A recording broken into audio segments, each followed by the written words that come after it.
uma alegria nós termos aqui a presença do professor Robson, que é um grande colaborador do FIBRA, desde o começo, quase, né? Depois recebeu o professor Margutti, que mais do que receber, só fazer uma menção, porque ele é um professor da casa, especialmente acolher os dois professores que vieram de longe, do Mato Grosso, da Universidade Federal do Mato Grosso, na qual o professor Rodrigo trabalha, o professor Alessio também. Eu queria dizer especialmente o professor Rodrigo volta à sua casa, né, porque ele fez o mestrado aqui na FAG, e inclusive a dissertação dele foi publicada, uma dissertação sobre o cristianismo libertador, né? Então, dar a todos as boas-vindas e desejar uma boa manhã para nós. Nós vamos trabalhar no período das aulas, ou seja, até 9h40 nós podemos trabalhar aqui. Então, bem-vindos e muito obrigado por se disporem a estar aqui conosco.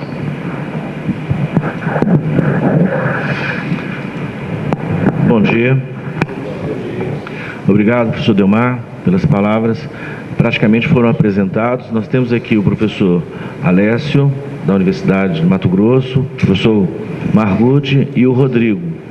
Eu sou apenas um organizador desse encontro, é um prazer para mim. Fico honrado e vou marcar o tempo aqui, 20 minutos para cada um dos palestrantes, né? Antes disso, gostaria de falar do FIBRA. É um grupo de pesquisa, um grupo de estudos de filosofia no Brasil. Existem grupos semelhantes em outros estados brasileiros. O nosso é o grupo desde 2001, funcionou de 2001 até 2010 na UFMG. Esse grupo fez vários encontros, vários simpósios, e a partir de 2010 houve uma pequena interrupção. 2013 nós retomamos com uma nova sede e até agradecemos muito, sentimos honrados de estar aqui na FAG, né? O FIBRA tem como sede a FAG, né? Nossos encontros, nossas palestras provavelmente serão dirigidas para cá. Vou começar com essa mesa redonda. Nosso tema principal aqui é filosofia universal e filosofia nacional, né?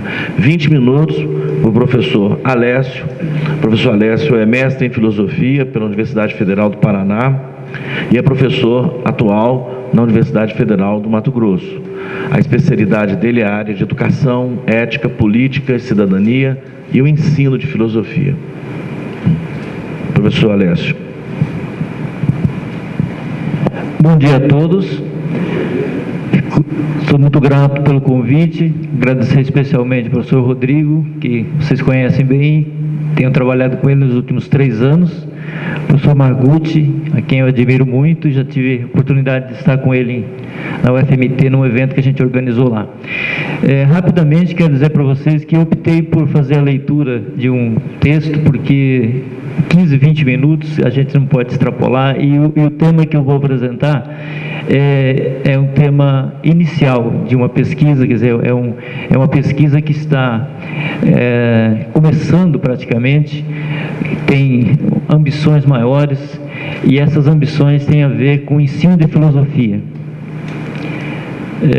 Pensando que o ensino de filosofia no Brasil é um problema que deve ser tratado filosoficamente, e principalmente na formação do ensino médio a gente tem problemas muito sérios.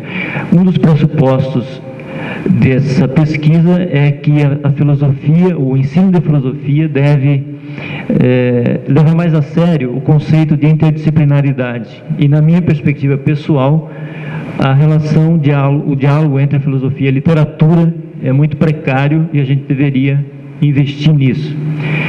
Me desculpem, mas eu vou fazer a leitura, vou tentar ser bem breve, e se o texto não tiver conclusão é porque a gente vai depois esperar que as sugestões e questões colaborem, inclusive, com o andamento da pesquisa. Esse trabalho, portanto, é parte de uma pesquisa que pretende pensar a relação entre a literatura e a filosofia no Brasil.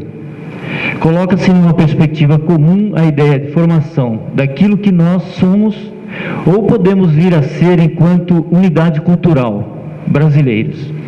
O pressuposto é de que nossa literatura tenha já encontrado seu caminho de autoafirmação, enquanto a filosofia ainda está a procurar.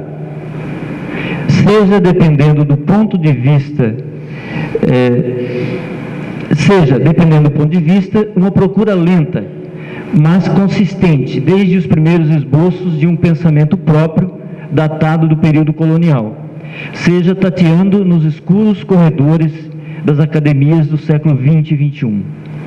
Consideramos, como muitos autores, que no Brasil, bem como na América Latina, a literatura tem cumprido muitas vezes papel que a filosofia acadêmica, grosso modo, relega, ou seja, pensar e propor questões próprias do humano e, portanto, universais, sem que se deixe de reconhecer imediatamente o lugar geográfico e cultural desde onde se fala.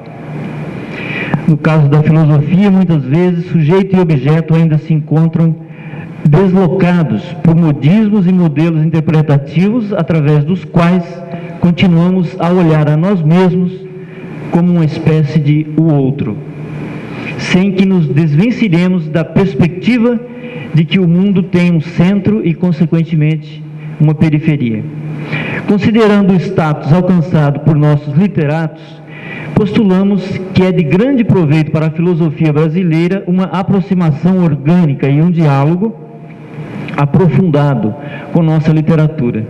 Ressalvamos que não se trata de debruçar sobre as obras para arrogantemente explicar ou esclarecer seu sentido, mas de buscar nelas conceitos filosóficos e, por que não, um modelo para o nosso filosofar próprio. São muitas as criações literárias em nosso país que poderiam se prestar a essa tarefa, entre elas Grande Sertão Veredas, de João Guimarães Rosa. Em entrevista concedida a Gunther Lorenz na década de 60, instigado a caracterizar seu Riobaldo, o jagunço narrador, o mais importante personagem de sua obra, o autor assim responde: gostaria de acrescentar que Riobaldo é algo assim como Raskolnikov, mas um Raskolnikov sem culpa, e que, entretanto, deve espiá-la. Mas creio que Riobaldo também não é isso. Melhor, é apenas o Brasil. Fecha aspas. Ao final da mesma entrevista, Guimarães demonstra ainda toda a confiança que tinha na qualidade, na força e, por que não, na universalidade de nossa literatura. Abre aspas. Não quero pecar por presunção, mas, comparando quantitativamente o que se escreve, por exemplo, na Europa, com o que se escreve entre nós, sinto-me orgulhoso. Entre nós, não só no Brasil, e não só entre os escritores velhos e os de minha geração, há muitos que justificam as maiores esperanças e permitem que encaremos tranquilamente o futuro. Nós perguntamos inicialmente se o mesmo poderia ser dito em relação à nossa filosofia, mas a resposta talvez não fosse tão alvissareira. Entre os pesquisadores que lidam profissionalmente com a filosofia no Brasil, a maioria adota postura negativa quanto à existência de um pensamento filosófico brasileiro. Consideram-no precário e sem expressão, irrelevante. Para Gerd Bornheim, por exemplo, não se poderia nem mesmo falar de uma filosofia brasileira, porque aqui nunca teria havido uma tradição de reflexão séria, original e consistente, a ponto de merecer esse nome. Muitos dos que pensam assim costumam adotar ainda uma posição que, em geral, não vem seguida de argumentos. Partem do pressuposto de que a filosofia é universal, e discutir sobre a existência de uma filosofia brasileira seria perda de tempo. Afinal, segundo eles, o que fazemos aqui ou é filosofia universal ou não é filosofia. É uma explicação até eloquente, porém não convincente, e muito menos conclusiva, pois, em grande medida, a filosofia universal que fazemos será invariavelmente denominada grega, alemã, francesa, etc. A constituição e a existência dessas e outras filosofias nacionais, cuja adjetivação a princípio não fere os ouvidos, tem sido objeto de interessantes estudos.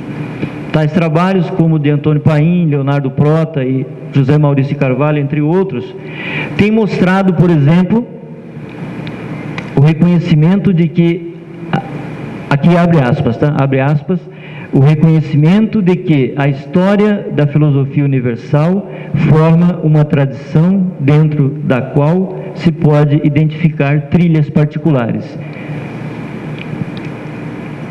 Fecha aspas. Tais trilhas seriam as filosofias nacionais, e reconhecer isso, conforme José Maurício de Carvalho, pode, por conseguinte, influenciar no modo como se fará uma filosofia brasileira. O autor destaca que no Brasil há outros pensadores importantes que tratam seriamente o tema da filosofia brasileira sem necessariamente debruçar sobre as filosofias nacionais. Deste ou daquele modo, Maurício de Carvalho diz: fazer uma história, abre aspas, fazer uma história da filosofia brasileira é hipótese plausível. Podemos entendê-la como uma tradição peculiar dentro da história da filosofia universal. Esse tema é objeto de investigação ampla e, ao mesmo tempo, rigorosa de Leonardo Prota. Seu livro As Filosofias Nacionais e a Questão da Universalidade da Filosofia considera que, em termos de reflexão filosófica, a chamada modernidade é caracterizada, na verdade, pelas filosofias nacionais, como as que referimos acima. Partindo disso, constata a necessidade de examinar a fundo em que sentido ainda se pode falar em filosofia universal, ou em que consistiria a universalidade da filosofia. Prota conclui que atualmente a filosofia é o desdobramento da filosofia moderna, ou seja, das filosofias nacionais, que são em si muito diferentes umas das outras. Isso não impede, segundo o autor, que se encontre na Inglaterra, França, Alemanha e mesmo fora da Europa, filósofos confiantes de que o único modo legítimo de filosofar é o seu. Segundo ele, abre aspas, se o homem é universal, independente do tratamento antropológico que se dê a essa questão, universal será a filosofia. Fecha aspas. Porém, como sabemos, e ele considera isso, a delimitação dos campos não é algo tão simples, pois nenhum tema filosófico pode ser reduzido a um campo geográfico. Segundo ele, caracterizar uma filosofia nacional, seja francesa, seja brasileira, por exemplo, não é algo que diga respeito a encontrar necessariamente um elemento de originalidade, e sim um conjunto de temas e problemas que formam tal filosofia. Abre aspas, a filosofia só é original quando é originante, isto é, quando produz o efeito de levar o homem a aprofundar a interrogação sobre a sua própria proveniência, na qual está envolvida a história da metafísica. E isto é feito em todas as partes do mundo onde floresce a meditação filosófica. A historicidade da filosofia decorre da própria historicidade do sujeito pensante. Os contrastes, fecha aspas aqui, tá? Os contrastes possíveis entre o pensamento filosófico universal e o nacional, desse modo, cairiam por terra, pois, conforme Prota, o homem é universal, e onde há homem há pensamento. Tratar-se-ia, portanto, de investigar o que constitui, em termos de reflexão, os temas e problemas que predominam na história das ideias de um país, e não se este ou aquele pensador é ou não original. Contudo, no caso do Brasil, como dizíamos, na filosofia realizada em nossas academias, a discussão nem sempre chega ao campo do bom senso ou da argumentação. instala-se antes uma gama de preconceitos.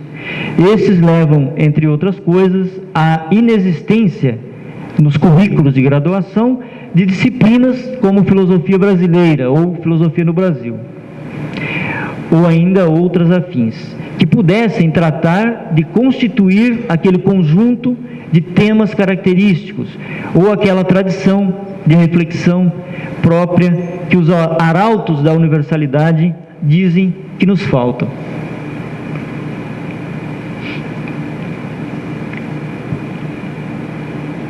Se concedêssemos que realmente não há forte tradição de reflexão filosófica própria em nosso país, poderíamos perguntar: como enfrentar a questão dessa ausência sem cinismo, sem nossos currículos, se nossos currículos, que se constituem no principal instrumento para a formação de novos pesquisadores e professores, produzem em geral apenas historiadores e comentadores, alguns muito bons, é verdade, mas sempre de filosofias nacionais que não são a nossa.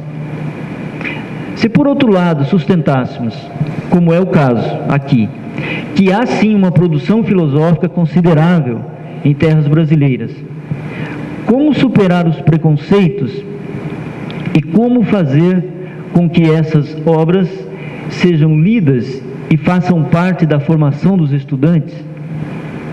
Como identificar, destacar e aprofundar os problemas que fariam parte dessa tradição, ainda que de forma incipiente? Como circunscrever as questões nacionais ou não, que historicamente nos confrangem, numa perspectiva filosófica que, como tal, deve se pôr para além de todo juízo preconcebido? Enfim, por que não colocar em nossa vida filosófica, como diletantes ou profissionais, a própria questão das condições para a constituição de uma filosofia nacional brasileira? Em outras palavras, por que não investigar, no âmbito filosófico e acadêmico, elementos já constituídos de nossa formação enquanto nação, ou, se não quisermos nos comprometer com esse termo, nacional, seja então enquanto uma grande unidade cultural que nos identifica e circunscreve, e isso não apenas em termos geográficos. Não é possível, nesse tempo e espaço, responder a todas essas questões. Gostaria de mencionar, mesmo que de maneira mais indicativa que conclusiva, um caminho possível para a reflexão sobre pelo menos a última dessas questões, ou seja, a questão da formação, pensando em termos acadêmicos, da nossa filosofia no Brasil, ou filosofia brasileira. O termo formação de uma filosofia, no caso, é entendido, em primeiro lugar, como um vislumbre de algo que possa filosoficamente identificar o que se faz aqui como sendo próprio, e, em segundo lugar, como algo que contraste a ideia de uma colcha de retalhos de iniciativas bem intencionadas, mas sem costura, sem unidade. Nesse sentido, uma primeira medida seria debruçar sobre nossa produção cultural e filosófica. E, se for este o caso, que isto vá muito além do cânon da sagrada, entre aspas, sagrada história da filosofia ocidental. Estou terminando, tá, gente? Quando falo da produção, de propor que pensássemos especificamente, gostaria de propor, como eu já disse no começo, pensássemos especificamente na literatura. Isso já foi dito, né? Não como objeto de análise, aqui o filósofo costuma esmiuçar, interpretar como uma autoridade distanciada. Propõe um diálogo fértil em que a filosofia brasileira se abra humildemente à literatura produzida no Brasil. Ninguém entenda com isso como afirmação de que a nossa literatura seja melhor do que a nossa filosofia, ou melhor do que outras literaturas, e que não se deve mais ler Kafka, ou Borges, ou Fernando Pessoa. Trata-se apenas de afirmar que nossa literatura é rica e enriqueceu-se tentando entender quem somos, e nisso foi muito bem sucedida. O texto continua, eu vou encerrar aqui para fazer a ligação do que eu fiz no começo, para não extrapolar o tempo. Tem. Então, obrigado.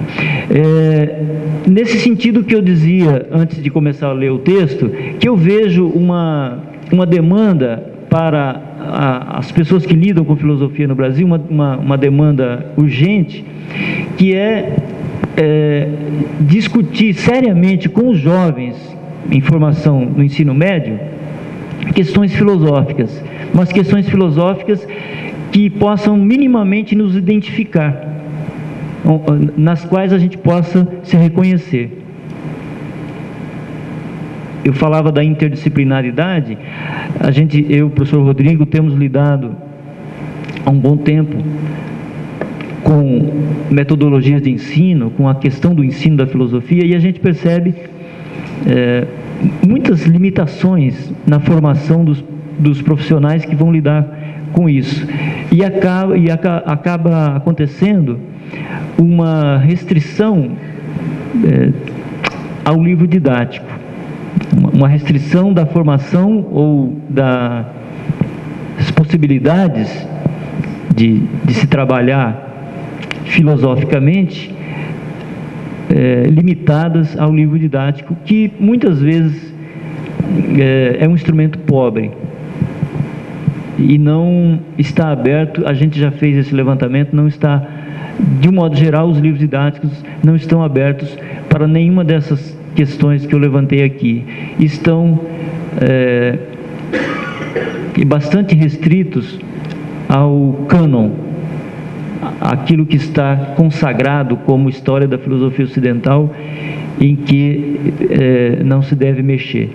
Então, nesse sentido, eu tenho pesquisado ultimamente Guimarães Rosa, poderia ser outros autores, Drummond, Clarice Lispector, Euclides da Cunha e tantos outros, que eu acho que é um caminho bastante interessante para a gente pensar, como eu falei aqui no texto, pontos de partida para a gente criar um ambiente de discussão. Isso não eu estou falando de ensino médio, mas poderia ser também em nível de graduação. Pensando no ensino médio, porque é onde a gente vai formar os interessados, né? A gente vai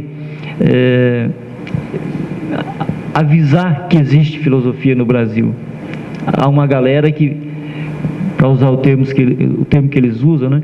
Uma galera que poderá vir a ser os novos profissionais com nova mentalidade para lidar com filosofia no Brasil. É isso. Depois a gente conversa mais.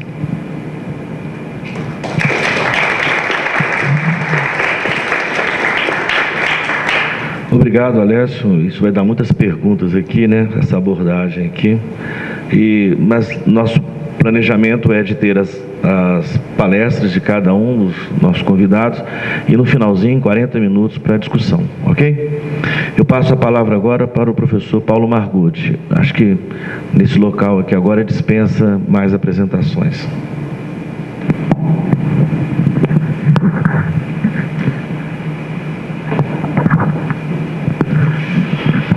Bom, muito bom dia. Eu gostaria inicialmente de expressar minha satisfação de estar aqui em mais um evento do Grupo Fibra, que aos poucos vai retomando as suas atividades e que são, na minha opinião, muito importantes, porque elas constituem uma forma de lembrar as pessoas de que existe também alguma coisa chamada filosofia brasileira, né? E como o tema hoje é a questão da oposição entre filosofia universal e filosofia nacional, E o tempo é meio restrito, eu vou fazer no máximo aqui uma provocação, né, no sentido de despertar a atenção das pessoas para essa questão da filosofia nacional. A pergunta que se faz é a seguinte: que sentido faz a gente falar em filosofia brasileira, né, da mesma maneira que a gente fala com a maior sem cerimônia de filosofia francesa, filosofia italiana, filosofia alemã, né? Normalmente aqui no Brasil, as pessoas tendem a falar filosofia no Brasil e não filosofia do Brasil, né? E então a ideia, né, seria tentar explicar por que isso acontece e se de fato nós podemos realmente fazer uma oposição tão forte entre filosofia universal e filosofia nacional do jeito que ela é feita. Então, para poder levar à frente esse problema, eu vou inicialmente fazer vamos dizer assim, um apanhado geral das duas posições que existem a respeito dessa questão, né, a questão da filosofia nacional. Tem a posição universalista, que eu usaria como representante o Gerd Bornheim, que o Alessio citou, né? E tem a posição particularista, que eu também apresentaria como um defensor dessa posição, o Antônio Paim, né, que também foi citado pelo Alessio. A posição universalista, ela parte da ideia de que falar em filosofia nacional é uma contradição em termos, que a filosofia é universal, então ela não pode ser nacional, né? Quer dizer, se é universal não é nacional, se é nacional não é universal, então não há como, né, aceitar a questão a partir daí. O problema é que, por incrível que pareça, né, aqui no Brasil, nós temos que, o tempo todo, estamos tentando definir se existe ou não uma filosofia brasileira, enquanto que nos outros países, e principalmente países europeus, isso não é um problema. É um problema para nós, né? E isso seria interessante a gente tentar perguntar por que isso acontece. Bom, mas aí no caso da posição universal, ou universalista, né, ela acha que é a filosofia universal que ilumina a filosofia nacional, né? E por isso é que não faz sentido falar em filosofia nacional. Os problemas da filosofia são universais, são problemas que servem para todos os povos, todos os lugares e todas as épocas, né? E quem acha que existe uma filosofia nacional está usando um conceito diferencial de cultura, como se as culturas fossem diferentes umas das outras e não pudesse haver um padrão cultural que pudesse servir de paradigma para todas elas, né? Então essa é mais ou menos a ideia do Gerd Bornheim e a posição universalista. A posição particularista, ela tenta fazer uma conciliação, e até é uma posição até bastante interessante, né? Ela começou com o Miguel Reale, mas quem realmente estruturou essa posição de maneira mais clara foi o Antônio Paim. Ele tem alguns detalhes na posição que eu não vou discutir aqui, porque não há tempo, mas pelo menos um detalhe seria importante. A posição particularista, ela diz o seguinte: olha, a filosofia, ela funciona, não é a partir dos sistemas filosóficos. Esses sistemas mudam. O que não muda são os problemas filosóficos. E esses problemas, eles são universais. O conteúdo desses problemas é sempre universal. O que faz uma filosofia ser nacional? É quando uma determinada sociedade escolhe um determinado tipo de problema para discutir. Então, a nacionalidade da filosofia estaria no problema escolhido e não na universalidade do problema. O problema continua sendo universal. Então é uma posição conciliatória. A filosofia é universal, né? Mas como ela se baseia em problemas filosóficos, né? Vai ser a escolha do problema que determinará a particularidade da filosofia nacional. Então, por exemplo, quando o Paim vai estudar a filosofia brasileira, ele procura descobrir quais são os problemas que, vamos dizer assim, motivaram os brasileiros a filosofar. né? E isso então daria a filosofia nacional, né? E evidentemente, se a gente procurar os problemas que levaram os alemães a filosofar, nós vamos ter aí a filosofia alemã, mas esses problemas são os mesmos em todas as épocas, a universalidade é a mesma. Então, essa seria a posição particularista, né? Vocês notem que essa posição é melhor do que a anterior, porque a posição universalista simplesmente ignora qualquer possibilidade de uma filosofia brasileira, de pensamento brasileiro, não quer nem saber disso. Já essa, apesar de admitir que os problemas filosóficos são universais, ela permite, né, e estimula as pessoas a descobrirem quais são os problemas que estão sendo tratados, né, no país, né, e isso permite o desenvolvimento e o estudo de uma pesquisa sobre filosofia brasileira. Bom, qual seria o problema com a posição universalista, né? Eu acho que a posição universalista, o grande problema dela, está na própria universalidade, né? A minha pergunta que eu faria é o seguinte: será que a filosofia é tão universal assim? Será que a universalidade da filosofia é tão universal como as pessoas costumam, os defensores dessa posição costumam dizer, né? Aí eu diria o seguinte, ó, uma coisa é você ter realmente uma posição universal, outra coisa é você fazer uma generalização apressada, né? A generalização apressada, ela surge quando a gente observa um conjunto restrito de fenômenos e generaliza aquilo para todos os tempos, todas as épocas e todas as pessoas, né? O perigo seria exatamente esse, né? E esse tipo de generalização, ele vem misturado com dois outros argumentos falaciosos, né? Um deles é o exemplo retórico, né? Então você olha, por exemplo, um filósofo ou uma obra filosófica, vamos supor aí, o mais comum que eu tenho é esse. O Hegel, por exemplo, quando foi estudar o aparecimento da filosofia na Grécia, né? Ele falou, olha, foi nessas condições de temperatura e pressão que surgiu a filosofia entre os gregos, né? Então, conclusão, se algum lugar quiser ter filosofia, vai ter que ter as mesmas condições de temperatura e pressão, entendeu? Quem é que garante isso? Só porque para os gregos foi daquele jeito, tem que ser assim para todo mundo? Entendeu? Isso é o exemplo retórico que também envolve uma generalização apressada, né? E vamos dizer assim, e o pior de tudo é que isso leva ao que a gente chamaria de etnocentrismo. Quer dizer, você começa a achar que é universal aquilo que faz parte da sua cultura. A sua cultura passa a ser o padrão, o paradigma para outras culturas. Isso é extremamente perigoso e é isso que cria em nós esse complexo de inferioridade que nós não temos filosofia, porque nós começamos a examinar tudo com base nesse critério etnocêntrico e nesses raciocínios equivocados, né? Então, vou dar um exemplo aqui, assim, tentar chegar no mais próximo do miolo da questão. Vamos supor o Kant, né? E o estudo que o Kant faz, por exemplo, das categorias, como é que ele deduz as categorias do entendimento, né? Vocês sabem que aquela dedução é meio artificial, né? Porque ele fala assim, olha, categoria é função de síntese, a síntese é obtida pelos juízos, né? Então vai haver tantas categorias quanto são os tipos de juízos. Aí o Kant faz uma tabela lá de 12 tipos de juízos, muito bonitinha, toda simétrica, etc e tal, né? E fala, bom, então para cada juízo desse tem uma categoria. Até aí tudo bem, né? O problema qual é? É que ele universalizou isso, né? Ele pegou a língua alemã, né? Olhou os tipos de juízo na língua alemã e construiu categorias com base na estrutura da língua alemã, né? A sorte dele é que as línguas ao redor pareciam demais com a língua alemã, né?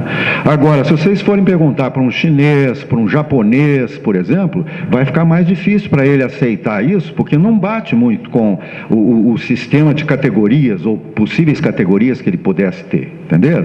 Quer dizer, aí é que entra a questão do etnocentrismo. Um outro exemplo, peguem, vamos supor, o Dasein do Heidegger, né? Um ser para a morte, né? E a descrição daquele Dasein, etc. Se vocês prestarem bem atenção, vocês vão ver o seguinte: o que nós temos ali é a descrição de um europeu desiludido no período de entreguerras. Não tem mais nada além disso ali. Mas acontece que um brasileiro lê aquilo, Dasein, né? Não tem nem tradução direita em português. Nossa, começa a babar em frente daquilo, entendeu? Não faz o menor sentido. O ideal seria fazer o seguinte: procura um índio pataxó, e pergunta para ele: o que você acha do Dasein? Entendeu? Para mim, a regra do polegar é essa. Não sei se você já ouviu falar em regra do polegar. A regra do polegar na física é o seguinte: você quer saber, por exemplo, para onde vai a corrente elétrica, né? Então, vamos supor, eu não lembro se é a mão direita ou a esquerda, né? Porque já faz muito tempo que eu estudei física. Então é o seguinte, por exemplo, o campo elétrico faz assim, né? E o polegar está aqui. Então, se o campo elétrico tem esse sentido, o polegar indica para onde vai a corrente elétrica, né? Então, a regra do polegar é uma regra, uma receitinha de bolo para você saber como resolver um problema. Eu acho que a regra do polegar, no caso da filosofia, seria sempre olhar para uma afirmação filosófica assim, bastante geral, né, universal, e perguntar: será que isso de fato vale para todos os homens, todas as épocas e todos os lugares? Vocês vão começar a desconfiar de quase tudo se vocês fizerem isso, né? Porque realmente não é por aí que as coisas andam, né? E eu sempre uso o índio Pataxó nesse sentido. E o índio Pataxó, o que ele ia achar disso, né? Porque é uma cultura tão diferente, tão fora do esquadro para os padrões etnocêntricos europeus, né? Que, aliás, considero o índio Pataxó um primitivo, um selvagem, né? Por quê? Porque o europeu tem a mania de olhar para o outro povo, né? E ainda mais se ele não tiver o grau que ele tem, fala assim: ah, eu sou você amanhã, você vai passar pelo que eu passei para chegar onde eu estou, né? Isso é criação de paradigmas desse jeito, está cheio por aí, e isso é um perigo, né? E isso está dentro dessa perspectiva universal. Bom, no caso da posição particularista, né, eu acho que ela também padece do mesmo problema, apesar de resolver a questão assim em termos pelo menos de possibilitar o estudo de uma filosofia nacional, ela também tem um problema, porque ela também tem essa história de que os problemas filosóficos são universais, né? Isso é uma coisa extremamente complicada de falar também, porque vamos supor um caso que eu tive que estudar isso para quando eu estava escrevendo o livro sobre a história da filosofia do Brasil no período colonial, né? Então pega, por exemplo, a questão da escravidão, né? Primeiro, ninguém tinha percebido, né? A questão da escravidão era crucial aqui no Brasil. Por quê? Porque o europeu que chegou aqui, os jesuítas que participaram da colonização, né? Eles vieram com ideais cristãos e encontraram aqui o quê? A exploração cruel dos escravos africanos, né? E tinha que dar, e aquilo não batia, né? Era necessário explicar, resolver esse conflito, e eles então, a preocupação muito grande foi essa. Mas a questão da escravidão, tal como foi discutida no Brasil na época da colonização, não tem nada a ver com a questão da escravidão tal como foi discutida, por exemplo, por Aristóteles, pelos gregos, né? Era outra coisa, o contexto era completamente diferente, é certo que alguém estava explorando alguém, isso não tem dúvida, mas a maneira de explorar, a maneira de conceber a escravidão era completamente diversa. Não dá para falar que se tratava efetivamente de um problema universal, como a perspectiva particularista pretende dizer, né? Então, eu acho que aqui também existe o perigo de etnocentrismo, porque quando você acha que um determinado problema é universal, né, você está trazendo paradigmas de outras culturas, né, para fazer a análise de um problema que você quer resolver num determinado contexto que não é necessariamente o contexto universal. Então me parece que as duas posições, né, elas padecem do mesmo problema. Um excesso de etnocentrismo e um universalismo do qual eu acho que a gente devia desconfiar. Desconfia de posições universais, porque nem sempre essas posições são tão universais assim. Não estou dizendo que não exista algo universal, mas geralmente não é pelo caminho que o pessoal está apontando, né? Bom, isso posto, né, e lembrando então, a regra do polegar seria essa, né? Pergunta sempre: esse problema que é apresentado como universal realmente serve para todos os povos, todas as épocas e todos os lugares, né? Fazendo essa pergunta, geralmente a gente chega em outro, percebe as coisas de uma maneira diferente. Bom, e aí, que solução a gente poderia ter, né? Qual seria uma solução alternativa para isso? Bom, o que eu ofereço como solução alternativa seria o seguinte: uma concepção mais flexível de filosofia. Mas vamos pegar aí, por exemplo, um Wittgenstein que fala em jogos de linguagem, né? E semelhanças de família, por exemplo. Então, se a gente pegar um conceito de filosofia amplo a esse ponto, nós vamos ver que realmente, assim, qualquer tentativa de definir a filosofia de maneira bem estrita vai criar um clube do bolinha, né? Aí somente aqueles que satisfazem aquela definição estão fazendo filosofia, os que não satisfazem não estão fazendo filosofia. Bom, eu acho que não precisa clube do bolinha, vamos aceitar todo mundo, né? E vamos ver se a gente abre espaço para todo mundo. E para abrir esse espaço, vamos pensar o seguinte, por exemplo, como é que a filosofia apareceu, né, pelo menos entre os gregos? E já havia antes, entre os orientais também, né? Vamos deixar para lá, vamos começar pelos gregos, que fica mais fácil. Os gregos, então, por exemplo, começaram a fazer filosofia escrevendo poesia, né? Tem os poemas dos pré-socráticos, né? O primeiro tratado de epistemologia, de ontologia que nós conhecemos é um poema de Parmênides, né? Então, olha só, quer dizer, o negócio era meio misturado já desde o começo, né?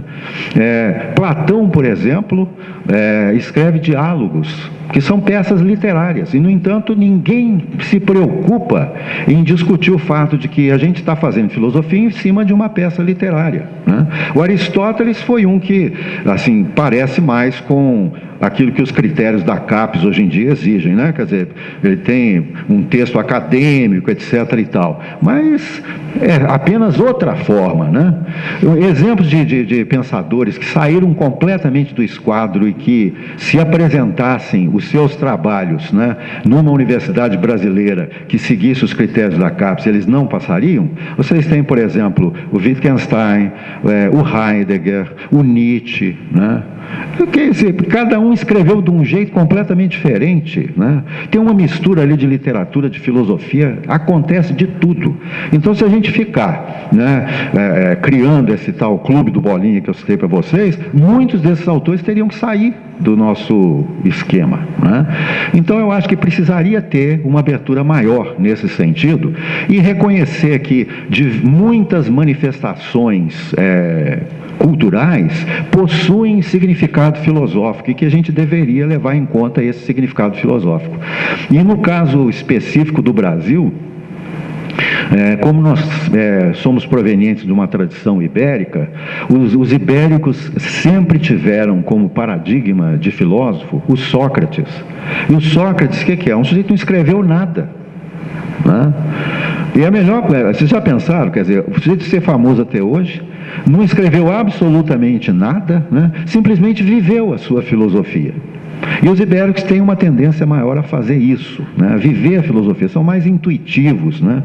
E pelo fato de serem mais intuitivos, quando eles fazem literatura, muitas vezes o que eles fazem na literatura é mais filosófico do que aquilo que é feito, às vezes, em textos especificamente acadêmicos, né? Então nós temos que ter abertura para isso, para encontrar, para reconhecer o que realmente funciona no país em termos filosóficos, né? Isso não quer dizer que seja o caso só do Brasil, não. Tem um historiador russo da filosofia chamado Zenkovsky, que escreveu uma história da filosofia russa, né? Agora, nessa história da filosofia russa, ele inclui escritores como Gogol, Dostoiévski, Tolstói. Ele fala isso, gente, isso tudo tem valor filosófico. Eu pergunto para vocês, pega um Crime e Castigo, não Crime e Castigo, os Irmãos Karamazov, por exemplo, né, do Dostoiévski, e me diz se aquilo não é profundamente filosófico, né? É uma obra que nenhum filósofo pode deixar de ler. E, no entanto, é peça literária, né?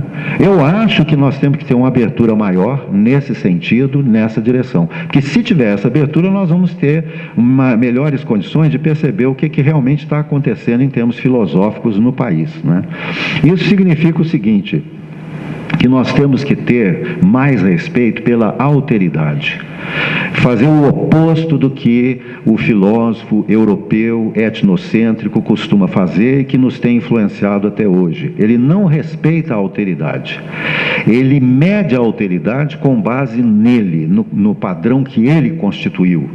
Ele é um paradigma, e se ele é um paradigma, ele vai examinar os outros com base nesse paradigma. O grande problema surge é que quando nós aceitamos esse paradigma e começamos a nos medir em função desse paradigma. Nós temos que sacudir a poeira, se nos libertar desse paradigma para poder chegar ao que efetivamente nos interessaria em termos filosóficos, né? E aí, assim, nós conseguimos muitas vezes atingir universalidade em filosofia, mas essa universalidade a gente tem que pensar o seguinte: ela é uma coisa mais local e restrita, no sentido seguinte, quer dizer, se eu estivesse, por exemplo, no lugar do Heidegger, nas condições do Heidegger, muito possivelmente eu pensaria do jeito que ele pensou. Mas eu não estou no lugar do Heidegger e nem estou nas condições dele. Então eu não vou pensar do jeito dele. O máximo que eu posso fazer, olha, bom, tem alguma coisa aí que eu possa deglutir antropofagicamente, né? Se tiver, ótimo. Se não tiver, sinto muito, tchau e benção, vou procurar outro que possa me servir, entendeu? Mas a base seria essa, né? E isso envolve, inclusive, uma coisa interessante que se chama, eu costumo chamar de paradoxo do caminho contrário, que é o seguinte: quanto mais você mergulha no concreto, quanto mais você mergulha no particular, tanto mais você cria condições para ser compreendido universalmente pelos outros, né? Então, assim, a ideia é essa, é mergulhar efetivamente na nossa realidade, porque esse mergulho permitirá que a gente descubra as condições em que a gente se encontra, os problemas que nós efetivamente estamos encontrando, e isso vai criar as condições para quem estiver de fora perceber o nosso significado. Quer dizer, o significado do universal, ele vai ser encontrado muitas e muitas vezes lá no fundo do concreto, né?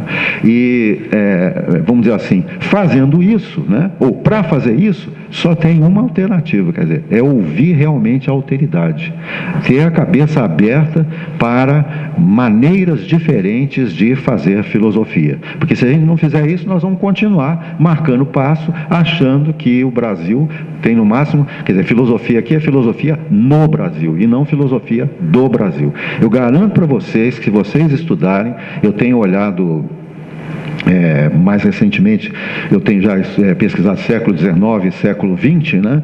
E o que eu tenho notado é que está cheio de filósofos, mas que são simplesmente ignorados. Ou quando não são ignorados, eles são tratados como, sei lá, indivíduos assim, como dizia o Cruz Costa, né, são filosofantes, não são filósofos, né? Assim, diletante, que gosta de mexer. Eu me lembro tem uma expressão que o Paulo Arantes usa para descrever o positivismo no Brasil. Ele falou que o que aconteceu aqui no Brasil foi uma sarampada positivista, né? Esse tipo de expressão, assim, é muito bonito para quem tem critérios europeus na cabeça, né? Sarampada positivista. Mas vai estudar um Pereira Barreto, por exemplo, né? E ver se aquilo é meramente uma sarampada. É completamente diferente, é outra coisa, né?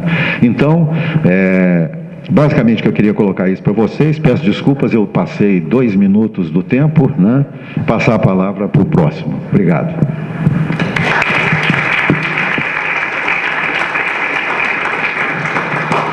Obrigado, Paulo Margutti. Eu nunca vi tanto rigor aqui assim dos palestrantes no tempo. Tem gente que eu estou acostumado a ver palestras que ultrapassam demais o tempo aqui, né? Bom que vai sobrar bastante tempo para nossas conversas, né? Agora eu passo a palavra para o Rodrigo. Bom, primeiro agradecer, né, o convite, voltando a casa, voltando também ao Fibra, né, que eu participei durante meu período de graduação, depois o mestrado, e vindo aí de terras quentes, chegar num clima ameno, é bom demais. Bom, minha proposta aqui é a seguinte: fazer alguns exercícios de desconstrução e de recriação filosófica. Por quê? Porque, mais ou menos ali na linha, então, do Margutti e do Alessio, eu desconfio que o universal pode esconder o particular. E para poder fazer esses exercícios, vou trazer aqui como um exemplo um filósofo que tenho quase certeza vocês nunca ouviram falar, que é o Álvaro Vieira Pinto. Alguém já ouviu falar? 2 pessoas? Bom, representativo. Bom, situar um pouquinho, o Álvaro Vieira Pinto é um filósofo brasileiro muito atuante nos anos 60, sofreu pra caramba com a ditadura militar, psicologicamente, inclusive, né? Produziu uma obra verdadeiramente criativa no contexto mais efervescente da política brasileira, nos anos 60 até 64, Continuou produzindo depois, escrevendo sobre ciência, sobre tecnologia. E o que eu vou fazer aqui é pegar uma obra dele, que foi muito importante na época, chamada Consciência e Realidade Nacional. E a minha proposta é a seguinte: apresentar uma pergunta, fazer uma citação, um pequeno comentário e algumas conclusões. E por quê? Para que vocês possam um pouco sentir o sabor de um pensamento, que é o do Álvaro Vieira Pinto, e também o dessabor de um pensar, que é o do Heidegger, que eu vou trazer aqui para poder fazer uma contraposição. Bom, o primeiro exercício. Qual é o problema do existencialismo? Essa é uma coisa que o Álvaro Vieira Pinto se coloca nesse livro, Consciência e Realidade Nacional. Qual que é o problema das filosofias da existência? Ele vai dizer o seguinte: o filósofo do país periférico não goza da disponibilidade de interpretar o mundo segundo lhe aprouver. Nem tem sentido em relação a ele dizer-se que é sujeito à angústia de uma liberdade que não sabe a que se aplicar. Não sofre a vertigem diante do destino abscôndido, o sentimento de culpa da própria finitude, a náusea em face do nada, simplesmente porque para ele não há o nada, há o tudo. Existencialmente, é um homem em face do tudo quanto está por fazer no mundo que é o seu. A filosofia da existência, precisamente porque foi sempre produto cultural do centro dominante, tem se ocupado até agora, entre outros temas, em especular sobre o nada, o que evidencia não estar interessado em coisa alguma e muito menos em modificar a situação real do homem. Mas a filosofia da existência, pensada a partir da situação do filósofo do mundo periférico, revela que, do lado de cá, o homem está em presença do tudo quanto precisa fazer para realizar-se existencialmente. Ressalta mais claramente, portanto, como a essência da situação humana, o a fazer. Porque só fazendo o que precisa fazer é possível ao homem, e mais particularmente ao homem das regiões subdesenvolvidas, realizar o seu ser. Ora, o que é preciso fazer, neste segundo caso, não consiste em outra coisa senão em modificar materialmente a circunstância onde subsiste, ou seja, em promover o desenvolvimento nacional, que é um pouco a ideia, o contexto da época. Bom, num país de miséria, o que marca a nossa existência e o que é preciso fazer. Para o Álvaro, então, o grande problema do existencialismo é uma contradição interna com os próprios postulados. Pretende descrever o ser do homem como definido pela situação, mas não explora o aspecto histórico objetivo dessa situação. Curiosamente, né? Fala do homem, da sua mundanidade, mas que mundo é esse? Quais são as dimensões materiais desse mundo? Qual o nível de desenvolvimento da sociedade, deste mundo ao qual me refiro? E desse modo, então, por não questionar a própria situação, o próprio mundo no qual o homem está inserido, a filosofia, o existencialismo, acaba tomando implicitamente por universal uma situação particular de um grupo de indivíduos pertencente a uma classe e a um país central. Conclusão, então: sem uma revisão e adaptação das categorias, valores e descrições do existencialismo e de qualquer outra filosofia, cai-se numa alienação filosófica.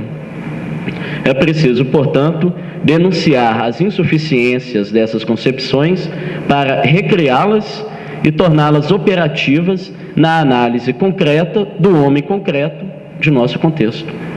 Porque não há um homem concreto descontextualizado, e os contextos não são os mesmos. Bom, o segundo exercício: as categorias filosóficas e língua. O ser se expressa privilegiadamente em alguma língua? Vamos ver o que o Heidegger diz. Aqui se impõe uma observação fundamental.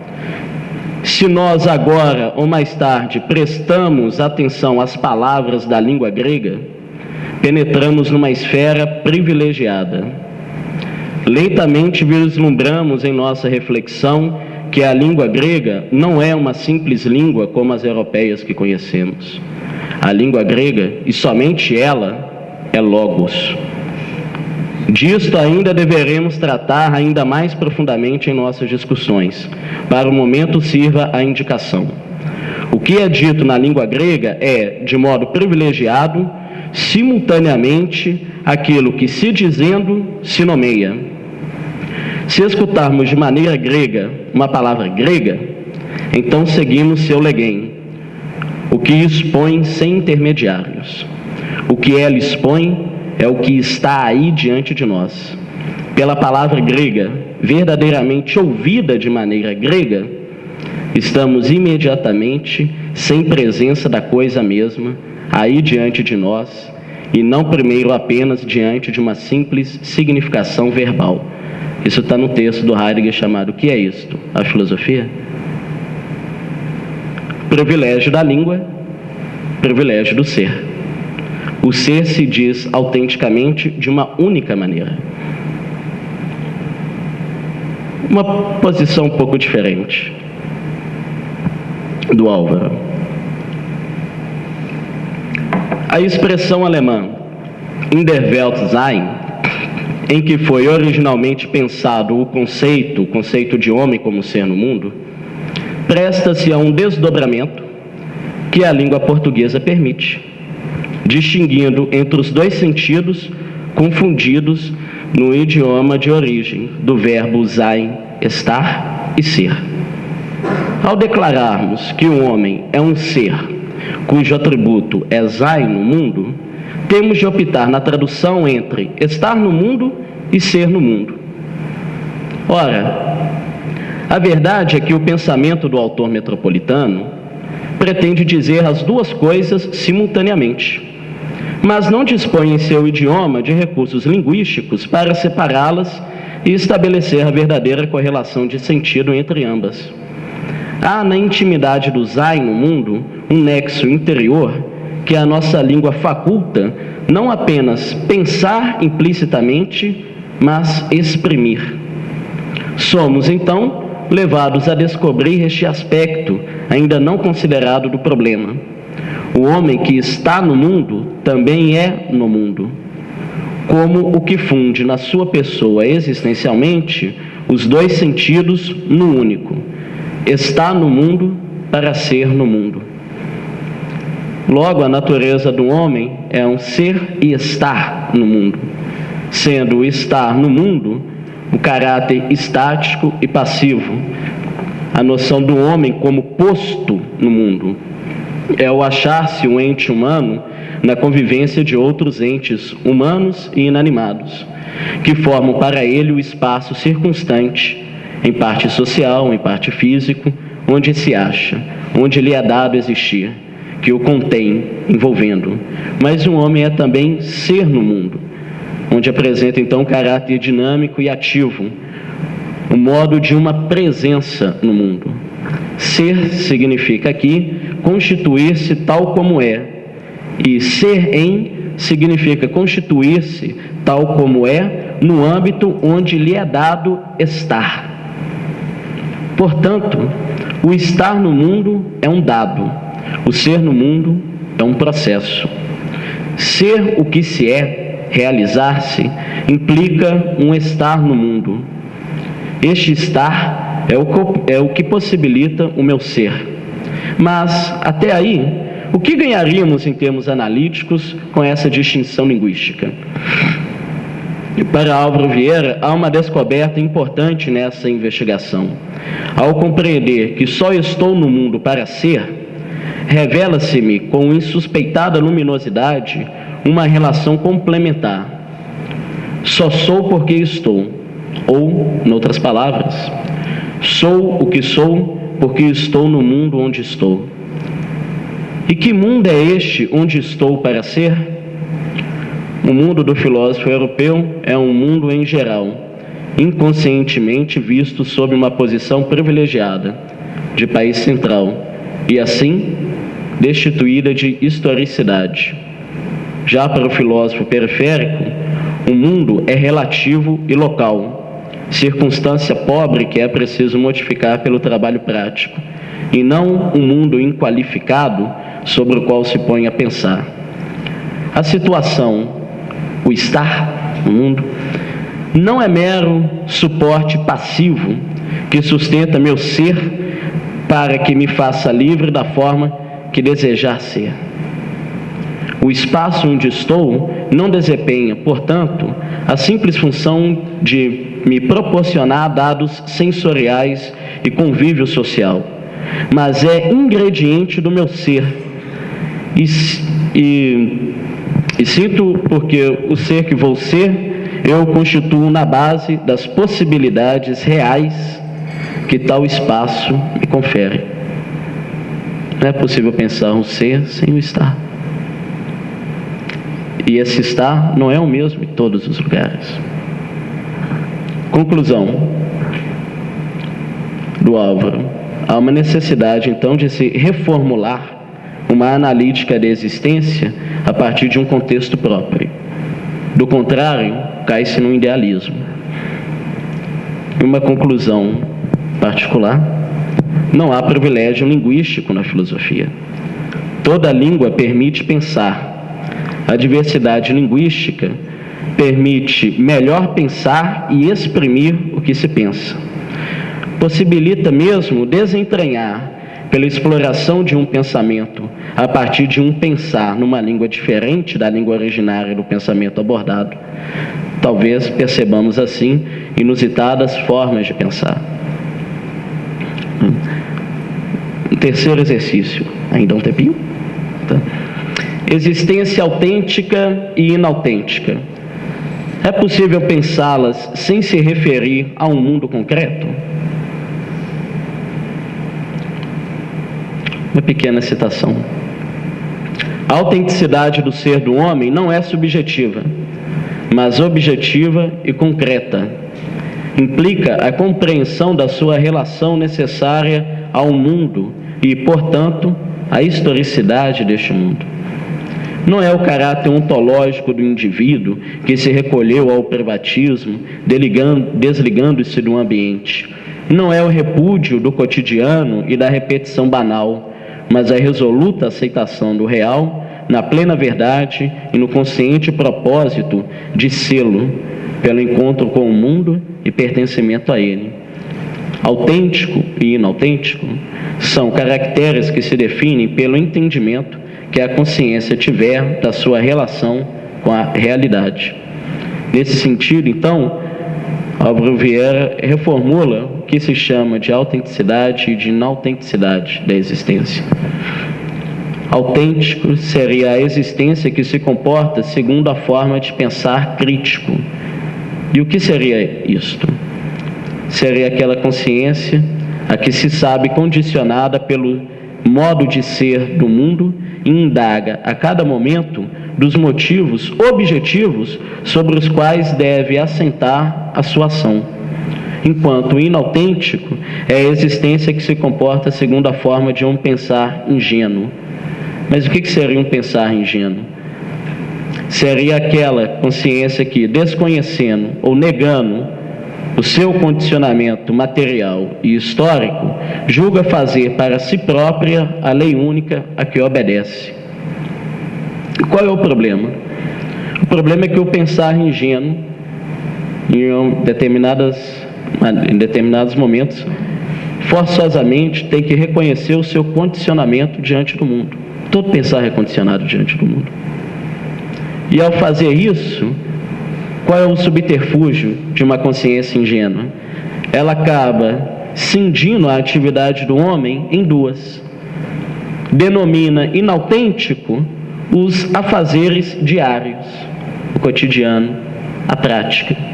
E denomina autêntico um suposto exercício excelso da individualidade. Seja autêntico, seriam as atividades teoréticas, e inautêntico as atividades práticas.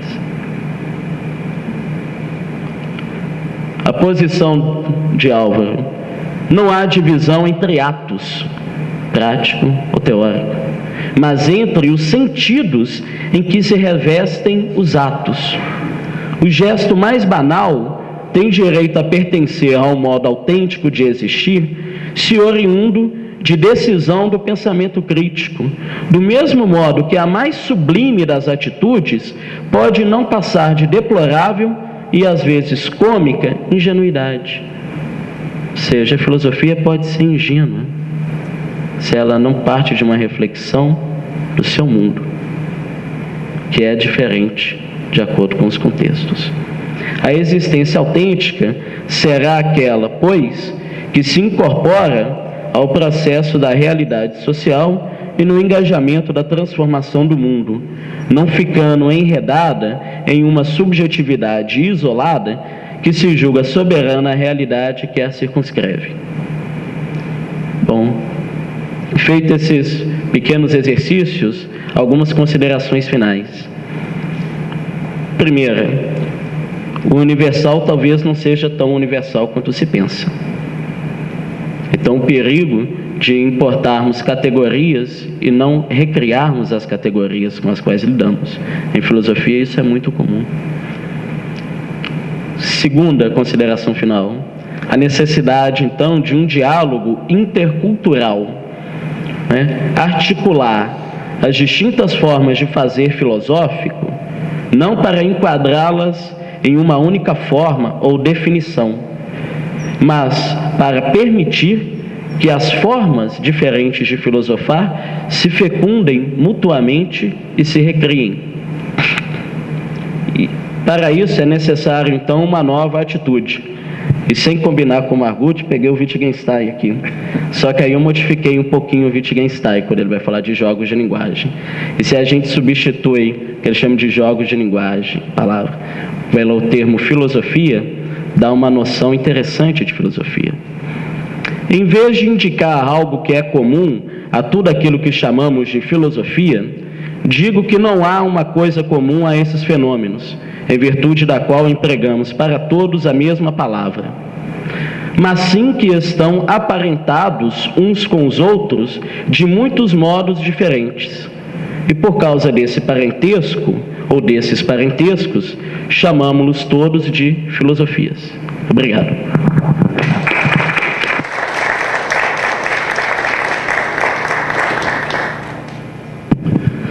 Bom, obrigado, Rodrigo. Nós vamos passar agora para as perguntas. Estão abertas agora as perguntas.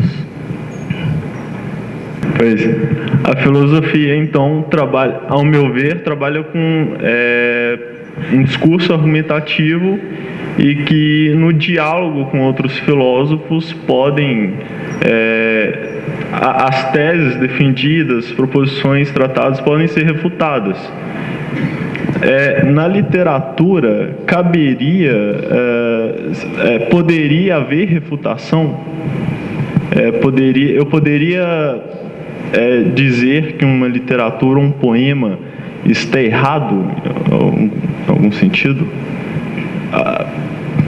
Deu para entender? Argumentar contra o poema, alguma coisa que seja contra o poema. Como é que é seu nome? Daniel. Bom, eu vou falar um pouquinho sobre isso, não quer dizer que porque eu falei mais de literatura eu tenho que responder, qualquer um de nós aqui pode opinar sobre isso. Eu estou fazendo um trabalho, espero publicar mais adiante, 2, 3 anos, que tem a ver com antropofagia. E está entre a literatura e a filosofia. E lá eu coloquei uma expressão que eu lembrei aqui agora, que é o seguinte: os erros da poesia, eles não precisam de revisão, porque estão corretos normalmente. E os acertos da filosofia normalmente precisam ser revistos há 2.500 anos. Então, essa é uma diferença que eu acho que tem a ver com o que você está falando. É óbvio que se eu entendi bem a sua colocação, há uma uma demarcação, né? Por isso a gente chama de literatos ou de filósofos, ou chama de literatura e de filosofia. De fato, há um mecanismo e instrumentais diferentes. Não se trata de argumentar contra a expressão do Riobaldo, por exemplo, ou a favor. Quando eu, por exemplo, estou pensando, né, na perspectiva que eu coloquei aqui, eu estou pensando pensando na constituição e na consolidação de um processo, de uma tradição de filosofia no Brasil, e estou dizendo que obrigado. Estou dizendo que a filosofia brasileira, né, que do meu ponto de vista tem uma história muito rica, ela, principalmente a do século XX, a partir da instituição da filosofia nas academias públicas, ela tem perdido uma grande oportunidade para pensar o Brasil. E eu até me referi a alguns autores estrangeiros aqui que são reverenciados, não só filósofos, mas também literatos e poetas, enquanto que a gente tem na nossa literatura, do meu ponto de vista, e concordando com Antônio Cândido, por exemplo, na formação da literatura brasileira, quando ele trabalha isso, e a própria citação que eu fiz aqui do Guimarães Rosa, a convicção de que a literatura alcançou, a nossa literatura, a literatura brasileira alcançou um nível de expressão brasileira, porque se dedicou a pensar o que somos e não pensar nos termos argumentativos que você diz, mas a se expressar como tal. Então, é nesse sentido, eu acho que há essa delimitação, mas há filosofia, sim, na Clarice Lispector, embora não haja a metodologia filosófica aplicada. Há filosofia, sim, no Guimarães, há filosofia no Drummond e em tantos outros autores. O que eles fizeram de diferente, pelo menos na minha experiência de acadêmico, o que eles fizeram de diferente tem a ver com isso que Margutti falou também, com o que o Rodrigo acabou de falar, se situar num contexto e a partir daí pensar-se como tal, como gente, como ser, né, no mundo, e acho que seria de grande proveito para nós, enquanto profissionais, no meu caso, profissionais da filosofia, se dedicar a isso, pensar filosoficamente o Brasil em diálogo com essas obras literárias, com esses autores. E, por último, eu me referi aqui, a minha preocupação tem a ver com a formação dos jovens mesmo.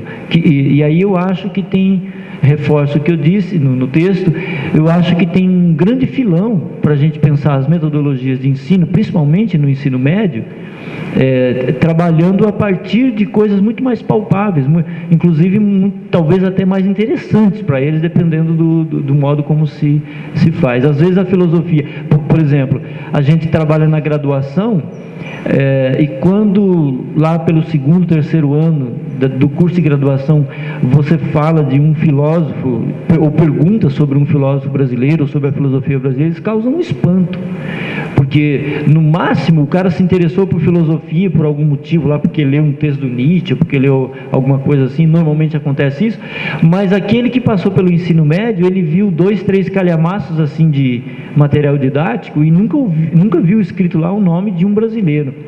Então ele chega à graduação, a sua formação, a sua base é absolutamente preconceituosa em relação a isso. Então acho que a nossa defesa aqui desse diálogo, e não só com a literatura, mas que é o caso que eu estou me referindo, mas a interdisciplinaridade na filosofia é quase que da natureza da filosofia. Então não vejo muito problema nesse sentido.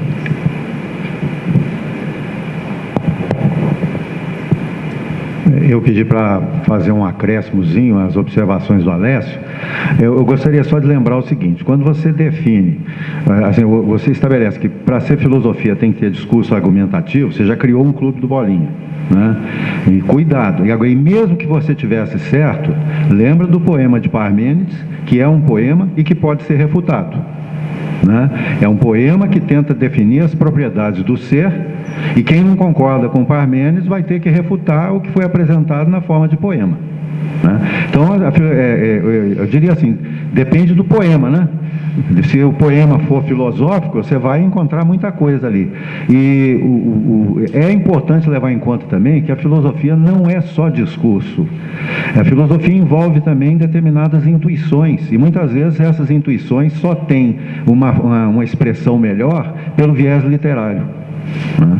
Então, eu acho que nós precisamos de abrir mais o nosso conceito de filosofia, no sentido, né, que o Rodrigo e eu acabamos colocando, pensa mais em semelhanças de família do que qualquer outra coisa. Porque aí você vê, tem alguma coisa filosófica nisso? Isso oferece alguma reflexão filosófica? Oferece, então vamos aproveitar, né? Próxima pergunta.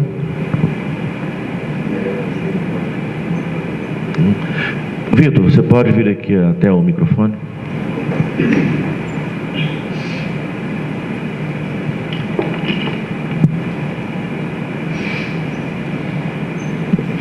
Bom dia, meu nome é Vitor, estudo na UFMG. Se eu entendi bem, há um consenso na mesa com o qual concordo, em relação ao qual a filosofia europeia ela é etnocêntrica e seria insuficiente para pensar a realidade brasileira. Diante desse fato,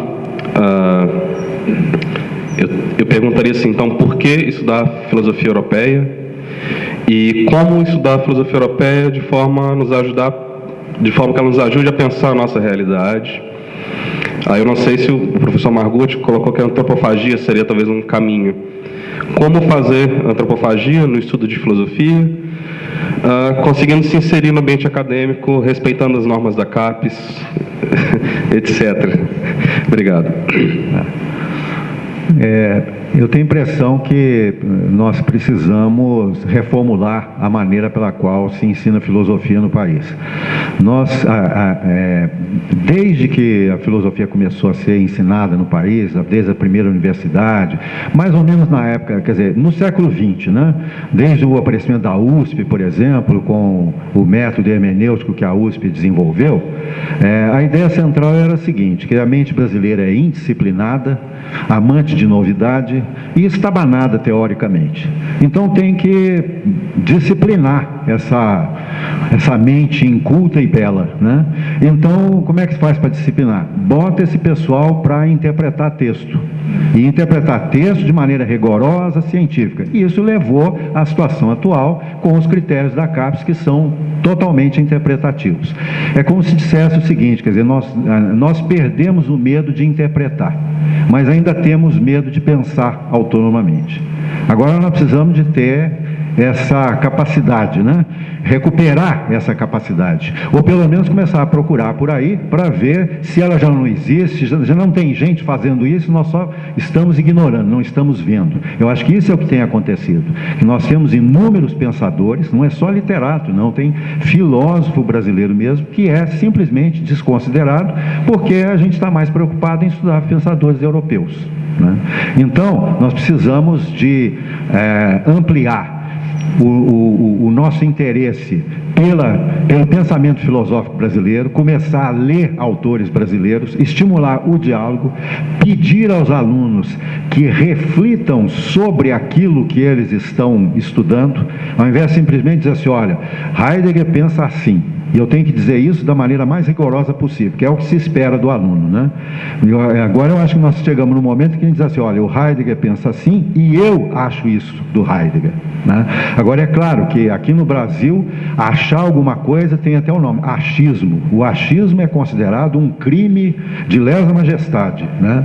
E como é que você vai poder pensar se você não achar alguma coisa, né? Tem que aprender a achar. No começo vai haver tropeções mil, né? Porque a gente não sabe achar, né? Mas à medida que a gente for aprendendo a achar, a gente vai chegando lá, né? Então precisa ser estimulado isso, o diálogo entre os pensadores brasileiros, maior interesse por esses autores e ao mesmo tempo um estímulo ao pensamento pessoal, às elaborações pessoais, não ficar apenas preso às interpretações. Isso não é difícil de fazer e já está acontecendo, né, em diversos lugares, mas infelizmente ainda o clima geral é um clima bastante reacionário e o pessoal que está entrincheirado na CAPES, no CNPq, eu sei disso porque eu participei, eu pude vivenciar isso lá, esse pessoal ainda está muito voltado para esse tipo de concepção filosófica, né? Mas o que eu tenho notado é o seguinte: no país todo, todo lugar que a gente vai e fala sobre esse assunto, a gente nota que sempre tem muitas pessoas concordando. Tem uma insatisfação geral no país em relação a isso. E essa insatisfação, certamente, um dia ela vai chegar, né, onde deveria chegar para que a situação filosófica no país se altere. Eu acho que nós estamos caminhando nessa direção. Uma vez eu lembro que num debate com o Rodrigo falou que eu era milenarista, porque eu estava prevendo, né, um futuro glorioso para o país, ou seja lá o que for. Eu acho que esse é um otimismo que eu tenho, né? Não acho que não chega a ser milenarismo, né? Mas é um otimismo que eu acho que está baseado numa observação geral que eu tenho feito. E outra coisa importante também, principalmente no caso da questão da literatura, a pessoa tem que fazer o seguinte: eu fiz muito isso, e sempre que eu posso eu faço. É o seguinte: você tem uma estrutura implantada, os critérios todos estabelecidos, né? Mas sempre tem alguma coisa que está exatamente no limite dos critérios, aquela coisa assim que você não sabe se pode ou se não pode fazer. Aí você vai naquele limite e trabalha naquele limite. Sempre você consegue avançar um pouquinho, né? Ampliar o limite. Aí o próximo que vier já está com o limite um pouco ampliado, aí ele mexe naquele cantinho e chega mais à frente. Então, por exemplo, quando eu trabalhava na Federal, mesmo aqui na FAG, né, eu fazia e faço ainda muito isso. Um aluno, por exemplo, resolvia fazer uma pesquisa de mestrado sobre Clarice Lispector, por exemplo. Clarice Lispector é uma escritora, né? Ela não tem propriamente, quer dizer, ela não é aceita como filósofa, mas ela tem muita coisa de filosofia. Então, por exemplo, tem uma aluna minha que fez uma pesquisa sobre Clarice, mas a pesquisa que ela fez, ela comparou Clarice com Kierkegaard, por exemplo, né? Então, o Kierkegaard garantia o lado filosófico, entendeu? Mas o que importava era Clarice, né? Teve outro que falou sobre Machado, e Machado de Assis, e tentou definir o ceticismo do Machado. Aí, o ceticismo, e, por exemplo, o ceticismo pirrônico, por exemplo, né? Ele tentando mostrar o que é o ceticismo pirrônico e como que o Machado se relaciona com esse ceticismo. Também sempre no limite, entendeu? Você vai empurrando o limite, vai provocando, sem parecer que você está provocando, né? Porque aparentemente está tudo dentro dos conformes. Mas o ideal é trabalhar nessa área, né? E acima de tudo, como eu falei, né? Tem que saber fazer antropofagia. E essa antropofagia, essa deglutição antropofágica não é só do pensamento europeu. Tem muita coisa por aí que pode ser utilizada. Nós é que temos a mania de achar que fazer antropofagia é só comer europeu, né? Não é bem assim, né? Então tá.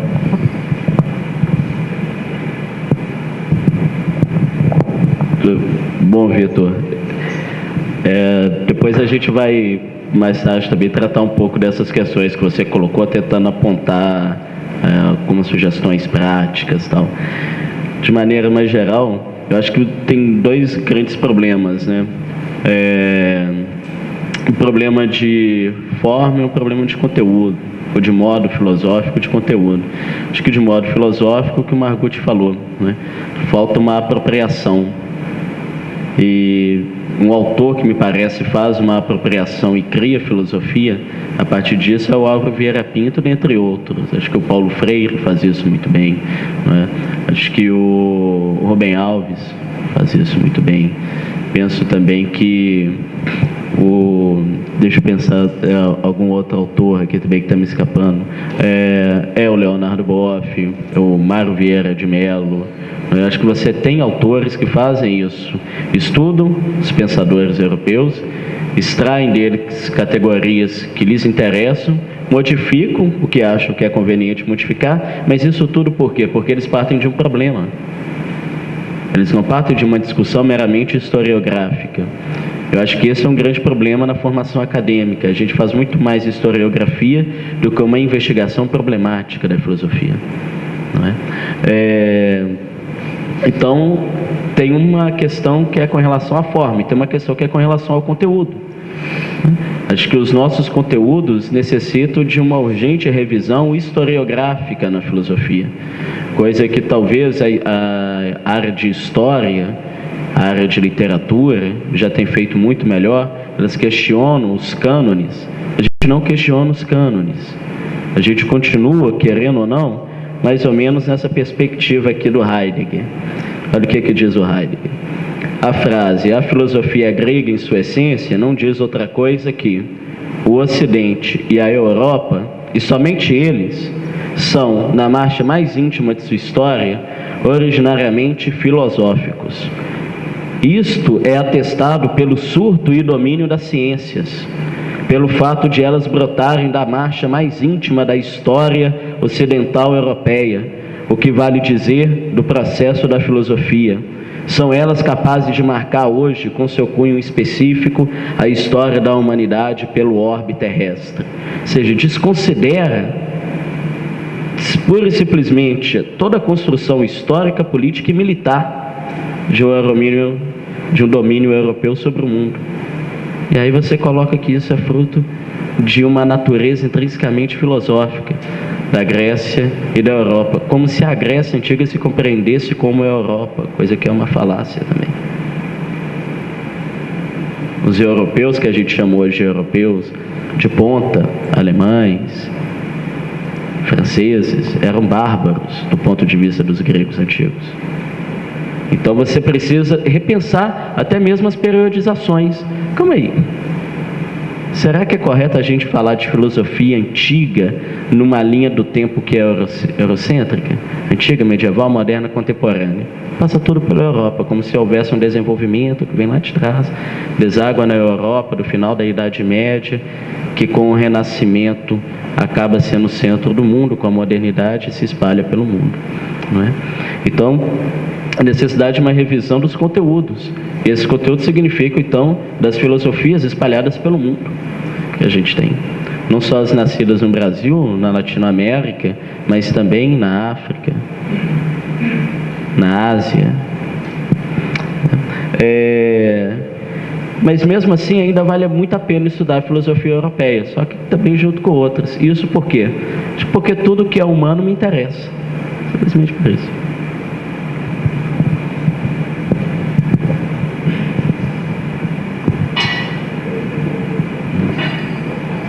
Temos tempo para mais uma pergunta. Pois não, por favor.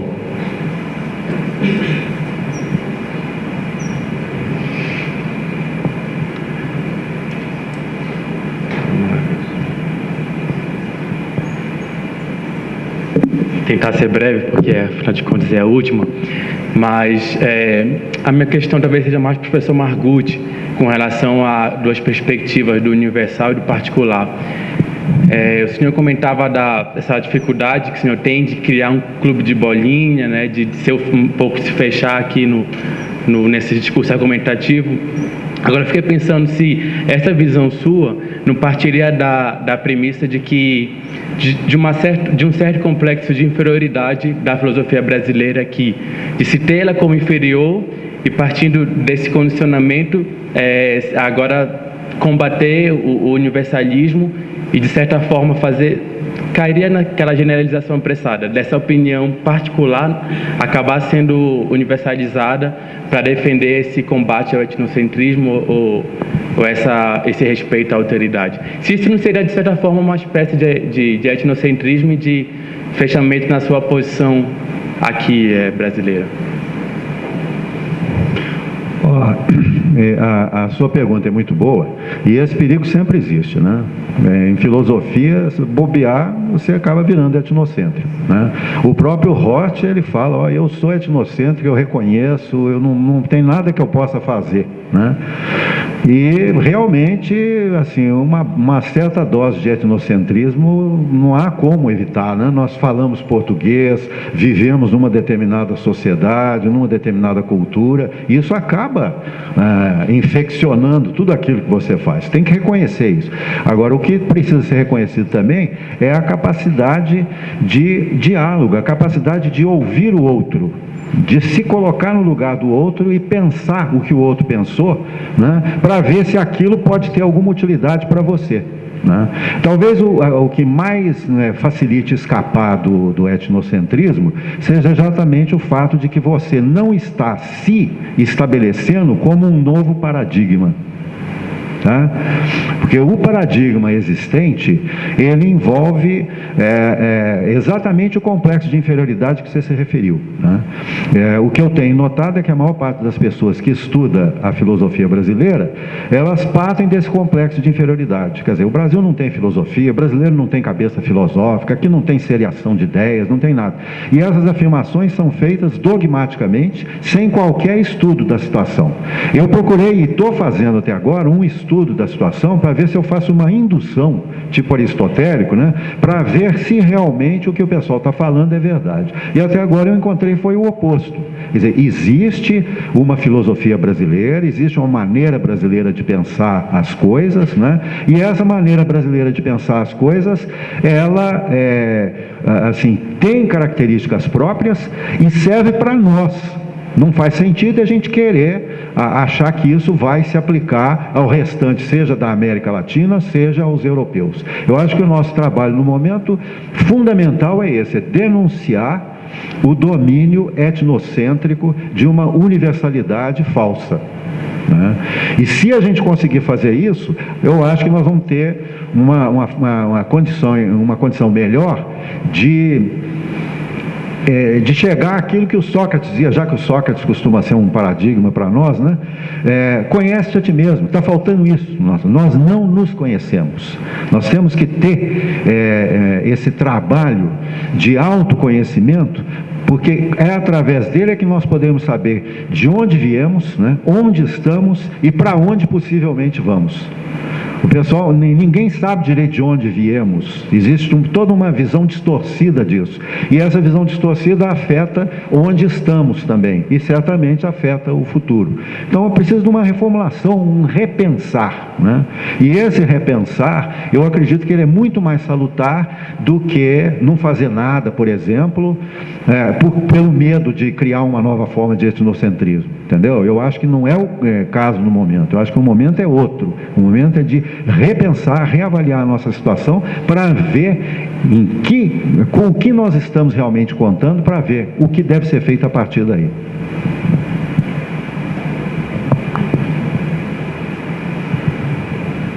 Bom, vamos encerrar a mesa redonda. Agradeço aqui ao professor Alessio, professor Paulo Margutti, o Rodrigo. Às 10 horas, daqui 20 minutos, né, nós vamos ter um curso de ensino de filosofia e filosofia brasileira. Muito obrigado pela presença de vocês. Acho que Kant está morrendo de inveja pela pontualidade que nós tivemos aqui hoje. Muito obrigado pela presença de vocês.